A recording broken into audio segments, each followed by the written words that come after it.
Welcome back, everybody, to the Nuggets of Gold podcast and YouTube channel. Today, we're going to be talking about George Kittle.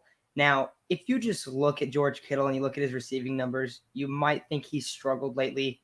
Now, that has not been the case, as George Kittle has been an absolute force in the run game, has multiple pancake blocks, and also has a lot of plays where he gets up and is laughing in defenders' faces and, doing George Kittle stuff. So, don't want this video to be like, oh, George is struggling. Can he bounce back as a player in everything? No, it's specifically, can he bounce back in terms of receiving numbers this game?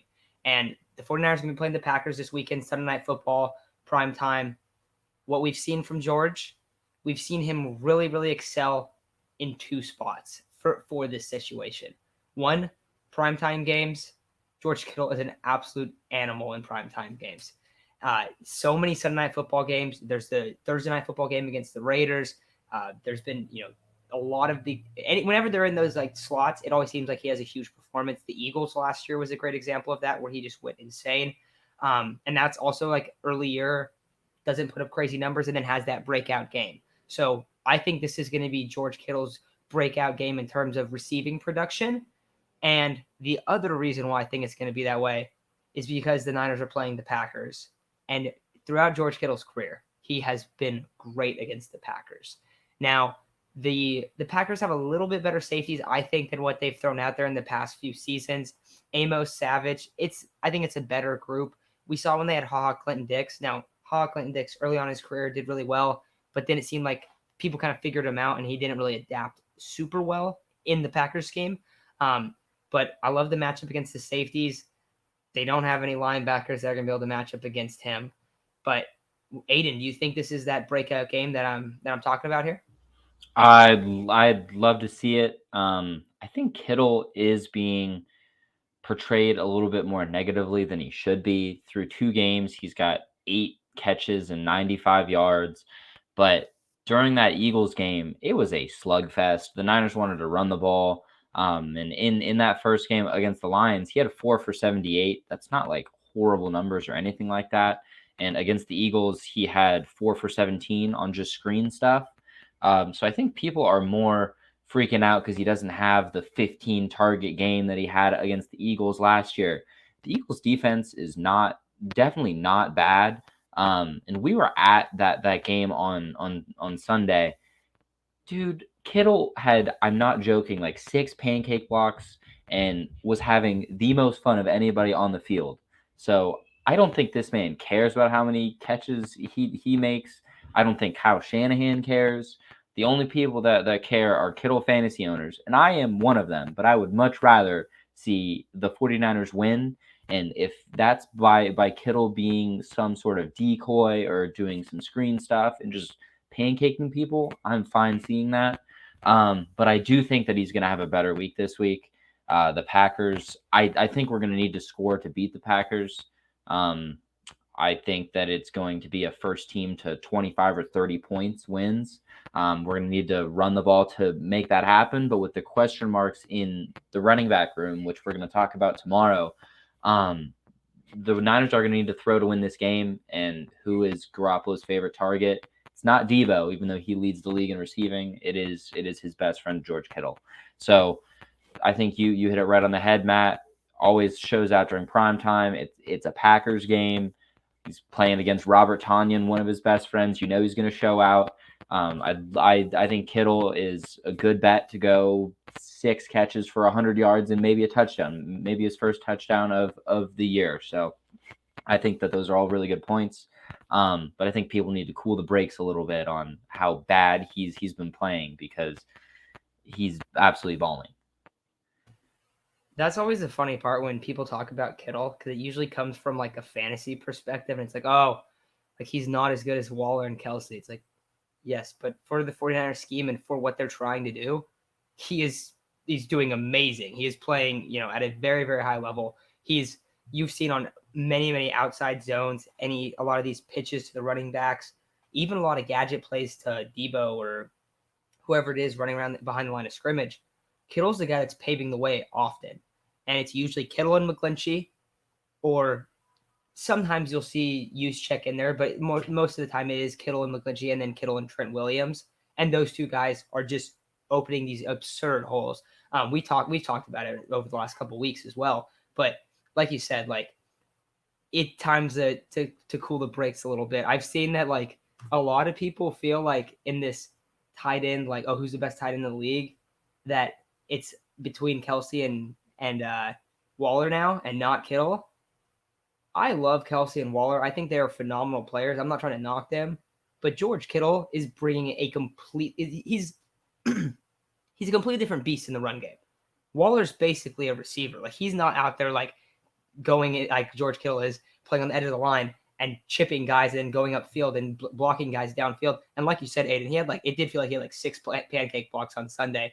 There was the one that we saw where we're watching a play and we're like, oh my God, he destroyed that guy. So if you want to start talking about who's the best tight end in the league, and you're just going to completely disregard the fact that Kittle is by far the premier blocker, then you're not really like having a good conversation about it. So, and I'm not even saying like he is 100% the best tight end.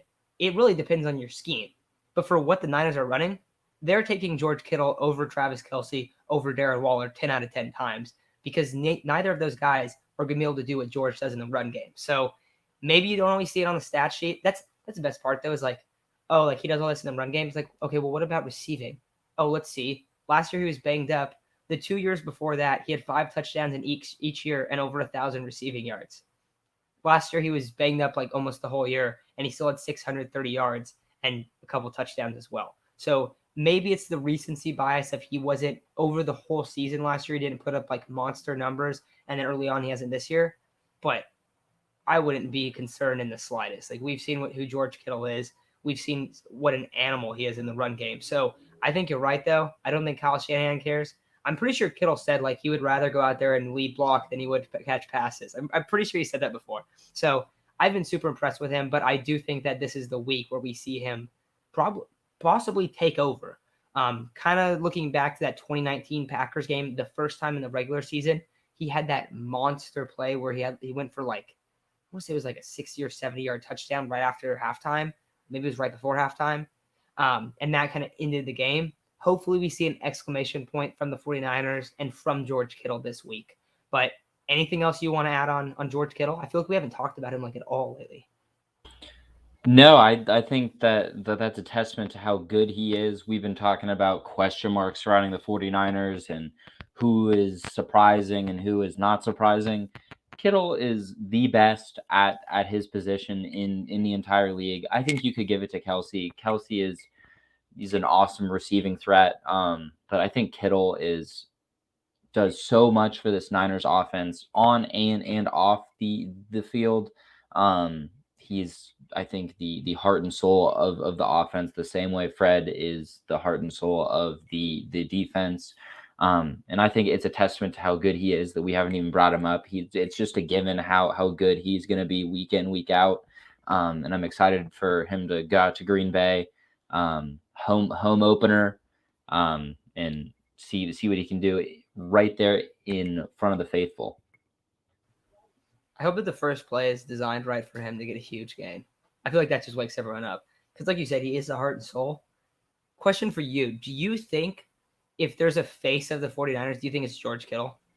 I would say probably Kittle. I know we had Jason on who said it was probably Fred. I just think Kittle is such a big personality that he kind of takes that mantle a little bit. I think if you asked a layman, just a layman fan who the face of the 49ers is, they would say Kittle, even though it's awesome that we're even having this conversation. And you got guys like Fred and George and two probably the best guys at their position. And we're like, who's the face of the franchise? Because they're both awesome people on and off the field. But I would give it to George just because his personality is a little bit bigger. That's what I think as well. I think you could also talk about Nick Bosa. Maybe in 2019 you could bring up Jimmy Garoppolo, but I feel like that was almost more about just being so polarizing. Because I mean, we see how many people just for some reason hate Jimmy Garoppolo. I don't know what it is. Like we don't think he's an amazing quarterback or anything, but the amount of hate this man gets is kind of absurd. So I definitely feel like it is George though, like you said, because of the character. Like everyone just likes George Kittle. I never heard someone go there. Oh, I just can't stand George Kittle. I don't even know if anyone's ever said that ever. So We were in Philly. I was wearing a Kittle jersey. Matt was wearing a Lance jersey, and some Philly fan is like, "Oh, Lance sucks. Kittle's pretty good though." And I think that sums it up better than anything we could say. I think that's spot on. But yeah, so hopefully George Kittle comes out there, monster performance.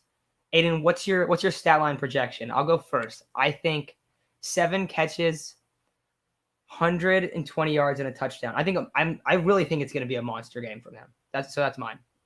I'll go a little bit lower. I'll go 6 for 95 and a touchdown. All right, so we're both thinking that Kittle gets in the end zone, has a monster performance. Like I said, we've seen this against the Packers in the past. I think that we're going to see it again, but really excited for the Sunday night game. Tomorrow, we're going to talk about the running back room, which has been completely mixed around. I didn't even realize until this morning. I didn't even see the news that Hasty's out for 4 to 6 weeks. I knew that he was out this week. He's going to be out for a long time. So they need some answers there. I know Elijah Mitchell is still banged up. I fully expect him to go, but tomorrow we're going to be talking about, all right, what does this running back room look like now, and what does it look like in the future? And then we're also going to have that's going to come out on Sunday. Tomorrow we're going to have a Packers-Niners predictions and give our whole game predictions. But this was just a little bit of a episode for George Kittle because I really don't think we've talked about him enough. And he's a very, very special player, and pretty much all NFL fans know that.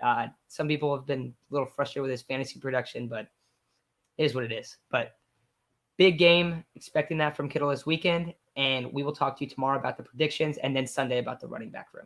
So see you guys very soon.